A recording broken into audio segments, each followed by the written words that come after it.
that as he identifies himself with God, he visually demonstrates this chosen identity by taking the God role of creating his own Garden of Eden. But it's a bit of an inverted Garden of Eden because instead of God creating Adam and Eve to put into the garden, instead, in this case, Adam and Eve are God.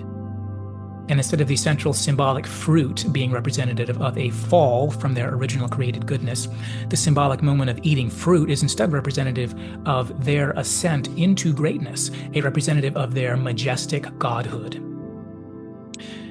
Now, using Garden of Eden imagery as part of the metaphorical storytelling is definitely not an anomaly within Star Trek. Like I mentioned in my video on The Cage, we get some passing religious references in The Cage, such as hell imagery, and multiple references to Adam and Eve. And then as Star Trek progresses over its 3 seasons, we also get explicit Garden of Eden imagery in other episodes, such as the apple and the way to Eden. So just for the fun of it, let's take a look at the original story and then talk about how these various Star Trek episodes use it as a vehicle for various kinds of discussion. And then, so that'll be a fairly long detour. And then after that, we'll come back and we'll pick up where we left off with Kirk and Mitchell and Denner and their really compelling interchange about power and good and evil and all that great stuff. All right, so the original Adam and Eve story is contained in Genesis 1 through 3 in the English Bible, or to use older terminology, it's at the beginning of the scroll of the Bereshit, which is the first scroll of the Torah. Bereshit is Hebrew for in the beginning, and the Torah is the religious and spiritual founding text for ancient Israel. So at the beginning of the Bereshit, the monotheistic creator God makes the world out of nothing, and then on the 6th day, he reaches down to the sand and shapes the sand into a human, who he names Adam, or Adam, which is the Hebrew word for man or a human. But even though up to this point in the story, everything God made, the text kept on repeating that God saw that it was good, God saw that it was good, etc. But after the creation of the Adam, the text says that God saw that it was not good for the man to be alone, which is sometimes taken by readers as a reference to sexual or romantic loneliness. But we might notice that within the primeval context that's been set up, it seems like there isn't yet such a thing as human sex or romance. So I think we could suggest that more likely this is a reference to the fundamental godlike nature of the Adam as a conscious and therefore an intrinsically social being. So the story wasn't about how God made a flawed creation or how God made a dysfunctional one half of a human sexual pair and then realized it was defective because he made it wrong. But instead it was that God made a truly living, truly conscious life form that was by its spiritual nature not good to be alone, not good to be without peer, i.e. being spiritually alive and conscious means that by your nature you are a kind of thing that does not want to be permanently without peer. And this peerlessness is made explicit because God presents all of the animals to the Adam one after another, and he finds no suitable peer among any of them. They're not conscious, they can't satisfy his spiritual need for social engagement. So God puts man to sleep and removes Adam's side, or rib, depending how you translate the Hebrew word. God removes Adam's side and makes an isha out of it, a female. This is literally just the Hebrew word for male, ish, with the female ending added to it, isha. Kind of like in English, how you can add a female ending to the word lion to get lioness. So isha is basically female. So before, Adam had been incomplete because he was a spiritual being without any social peer. Now, Adam is incomplete because he's literally had part of his physical body removed, and the other half of him is now over there across the way, taking the form of this new other entity. Part of him is now outside himself, forming this social peer to whom he is physically different but similar. So the original spiritual problem of man being alone is remedied not by God upgrading man so that he wouldn't need companionship, which wouldn't be a metaphysical possibility, I think, but actually by God splitting mankind so that he's no longer a complete being at all. And that's where we get the Jewish idea that marriage is two people becoming one flesh, because every male or female is fundamentally a split being, one half of a whole, and can only become a whole being through sexual union. And then also by means of that sexual union, we have procreation. And by means of procreation, we have the emergence of society as a whole. So that original, it is not good statement from God, the aloneness and peerlessness of the Adam, has been remedied by God. And like any good story, we had the introduction, the problem, and the resolution. We had the introduction, creation. Then we had the problem introduced, it's not good. And then we had the problem getting resolved when Adam says, "This one at last is bone of my bones and flesh of my flesh. She shall be called Isha, because she was taken out of Ish." And I think usually when we modern people think of the Garden of Eden in its idyllic and utopian sense, the image we generally have in our heads is that of a beautiful garden that was cultivated by God with trees and brush and maybe a clear shining river running through it, and Adam and Eve standing together naked, which is how the Hebrew text portrays them, and that nakedness is very important. Incidentally, when Star Trek paints Garden of Eden scenes, the primeval humans are never naked. I wonder why that is. So the Hebrew creation story really does focus on this distinction between aloneness and sexual companionship. The first thing in the story that's identified by God as the not good is the aloneness of the Adam. And this is remedied by God making Adam permanently incomplete in himself, by making him one half of a sexual pair, by which the entire world can be populated. And that moment of the entry point of sexuality is the moment of the unstained utopian perfection that we tend to think about when we remember the utopian aspects of Eden, the part of the Adam and Eve story prior to the entry point of the serpent and the forbidden fruit in chapter 3. And this is reflected in the Star Trek episodes. So in The Cage, there are numerous references to Pike and Vina being the new Adam and Eve that the Telosians want to use to create a population. In that sense, the Telosians are making themselves into a kind of presumptuous god figure. And they see Pike's cage, with the various illusions that they cast into it, they see that to be a sort of Eden that they put him in, a blissful utopia that they have created for him in which he can enjoy sexual union with his female counterpart, or as the ancient Hebrews would call it, with his Isha. But to their surprise, Pike has no interest in living in this blissful Eden with a beautiful Isha to complete him if everything is an illusion and he has no freedom and he's constantly being watched by these insensitive, arrogant, big-headed aliens. Heck, what about you? Would you rather have freedom and real life or perfect utopia and a hot chick who's crazy about you? Man, I seem to be seeing visions in my head of 2 pills from the Matrix, followed quickly by visions of this other film with 2 Starfleet captains who got stuck in an energy ribbon of timelessness and perfect joy. Anyway, and this stage of the Garden of Eden story, this kind of utopian perfect world part of the story, is also invoked in those other Star Trek references I mentioned. So in The Apple, the story begins with Kirk and the gang beaming down to find a primeval micro-society of villagers who live in perfect unity and peace and joy in a garden-like utopia, faithfully following the edicts of their god. At least it seems perfect at first. And in that other episode, the season 3 episode, The Way to Eden, Dr. Severin and his group are searching for a utopian perfect world or spiritual paradise, which is the planet Eden. Similarly, in Star Trek V, The Final Frontier, Sybok and the gang are looking for a place at the center of the galaxy that is sort of a combination of the concept of Eden and the concept of heaven. And I think the episode The Way to Eden also blurs those 2 concepts of Eden and heaven, which I think is a reasonable thing to do because Christian theologians have often observed that one helpful way to think about the future world Christians are looking toward is that it's basically what Eden and the original creation were supposed to become, if not for the fall.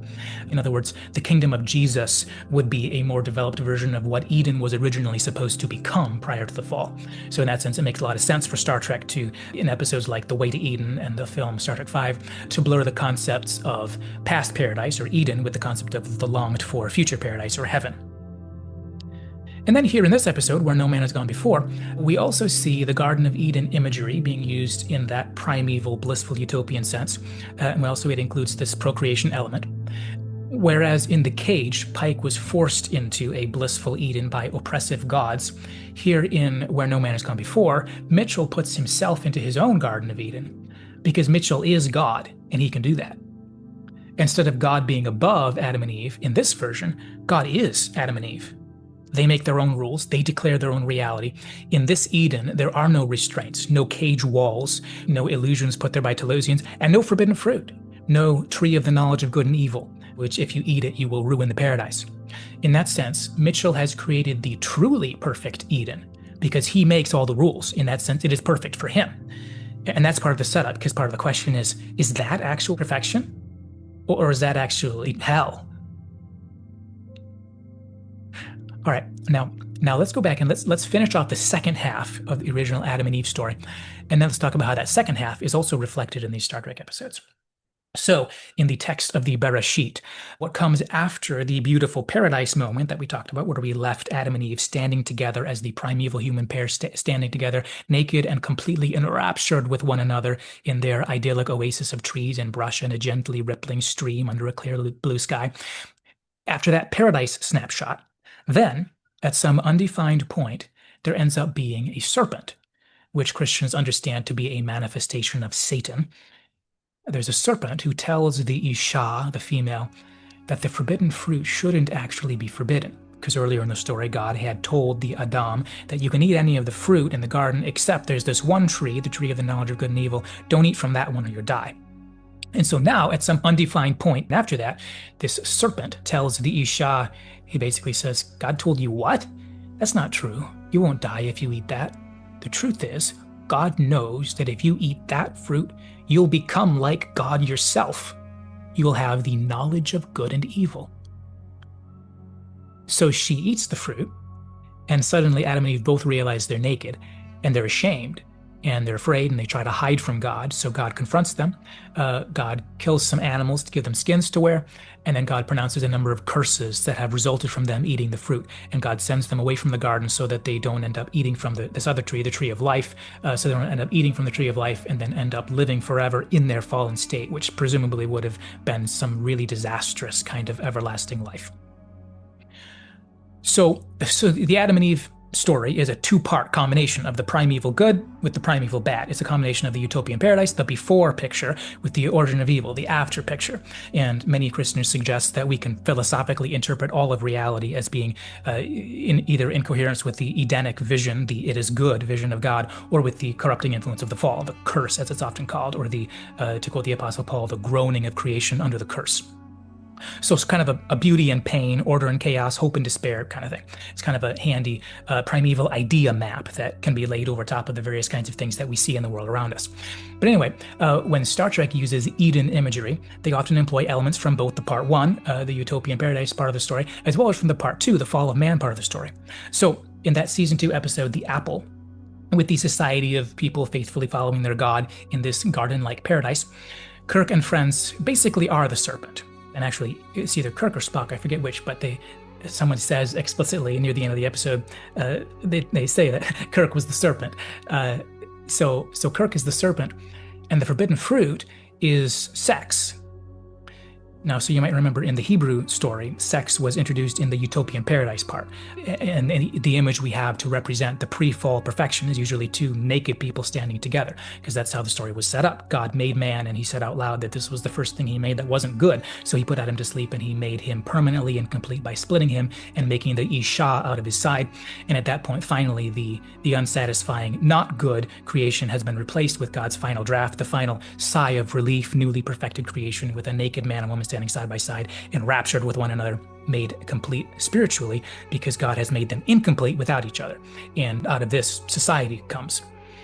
So what we have in The Apple is social life in which we have a whole village of people, but actually without sexuality. There are men and women, and they have sexual capacity, but their sexual instincts and awareness of it are dormant. And sexual activity is one of the things forbidden by their God. And I think part of what the Star Trek writers were going for when they turned the story on its head like that was to make a point about what they perceived to be the prudishness of religious and specifically Christian devotees during the sexual revolution.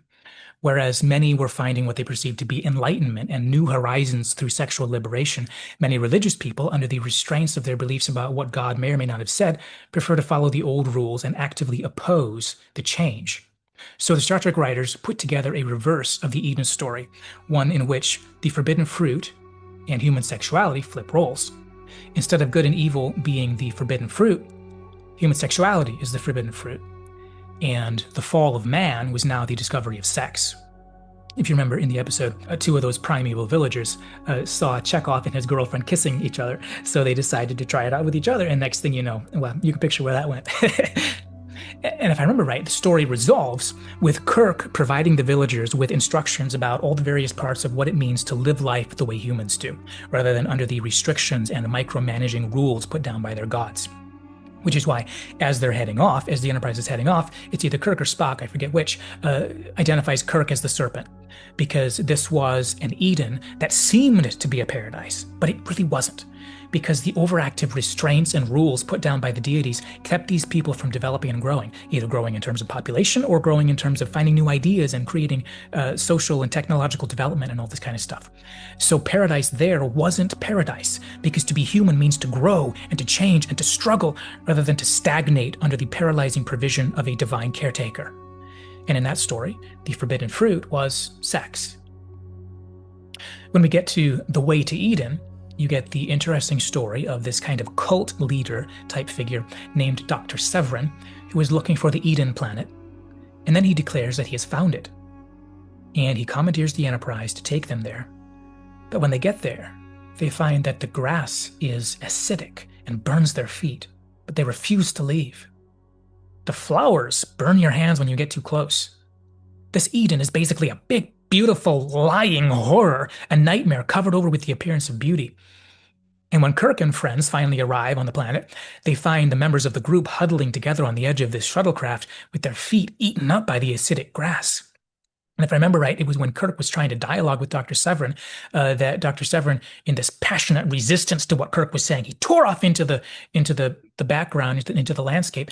And when they finally find him, he has climbed up into a tree, taken down a piece of fruit, and begun to eat it, which is kind of a horror film kind of moment when you remember what happened when Chekhov just touched one of the flowers. When I watched this episode a year or two ago, I was just kind of waiting for this horrifyingly grisly death. But I guess the producers decided to spare us, and they decided that the fruit was merely poisonous. So Dr. Severin dies without any of the flesh-eating horror that you would have expected from somebody putting something from planet hell into his mouth and beginning to chew it with determination.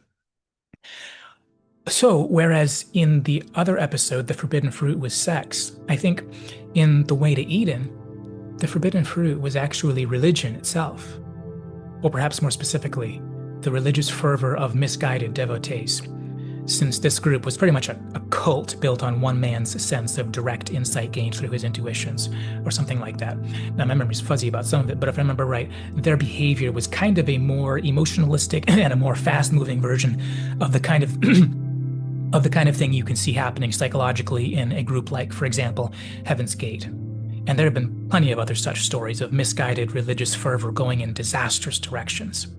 So because of that, you might not necessarily be sure whether the writers intended the forbidden fruit to be religion in general, or whether they intended it to be delusional religious fervor in particular. But needless to say, in this case, eating the fruit from the tree of religious fervor turned out to be the fruit that, to quote from God in Genesis 3, the fruit that in the day you eat of it, you will surely die.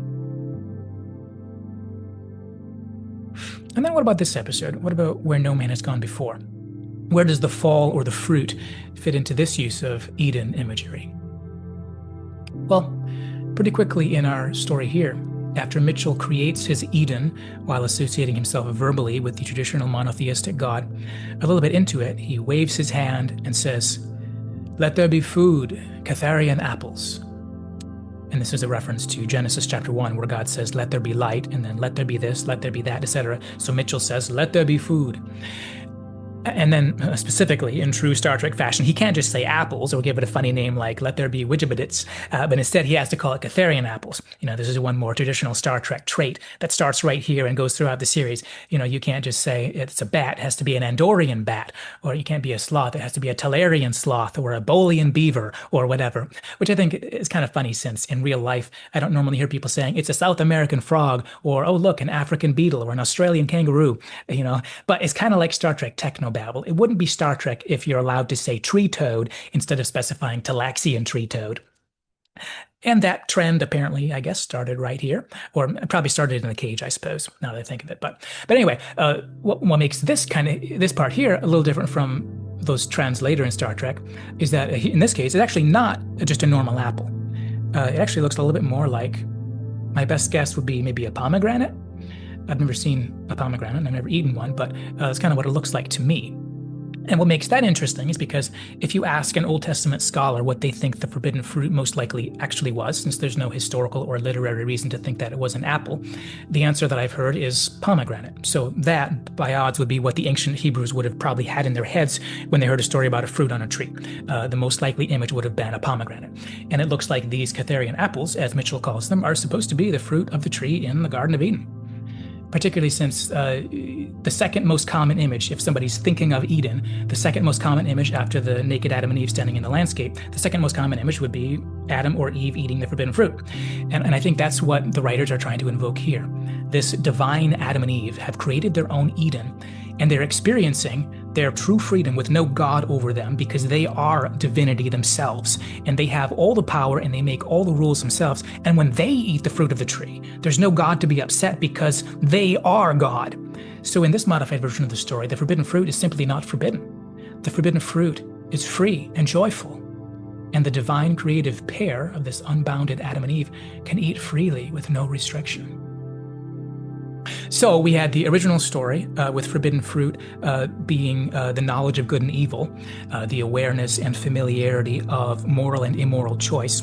And then in the Star Trek episode, The Apple, the forbidden fruit was the primeval sexual discovery that led to condemnation. And then in the episode The Way to Eden, the forbidden fruit was religion itself, or perhaps delusional religious fervor. And then here in this alt pilot at the beginning, where no man has gone before, the fruit of the tree is actually just not forbidden at all, and perhaps plays a positive role as reflecting their ascent into greater and greater godhood, into deeper and fuller joy. Perhaps you could suggest that the reason the fruit is not forbidden is because while Mitchell thinks he is making an Eden, and he thinks that he has the power to make the good and the true and the beautiful, Mitchell's world has no forbidden fruit because Mitchell already has the knowledge of good and evil inside him. He has the awareness and experiential familiarity of moral and immoral choice. He has good and evil interplaying within him, just like Adam and Eve did after the fall. So while there's no such thing as forbidden fruit because it's his world and he is God, to any observer on the outside, it's clear and significant that good and evil don't need to be unleashed because they're already teeming viciously within the world's divine creator. And that'll be a big part of the point of the dialogue that's going to follow, because Kirk's point is going to be that Mitchell's God powers that he is declaring have made him God are actually just amplifiers for the worst parts of humanity. So he doesn't have to eat forbidden fruit to awaken the distinctions of good and evil, because they're already deep inside him, just like in every one of us. And the more power he has, the more his darkness and moral frailty just get amplified. All right, so next up in this story, Kirk is searching the area for Mitchell and Denner, and he's calling out. And finally, Mitchell suggests for Denner to just go talk with him. And he says, go talk to him, quote,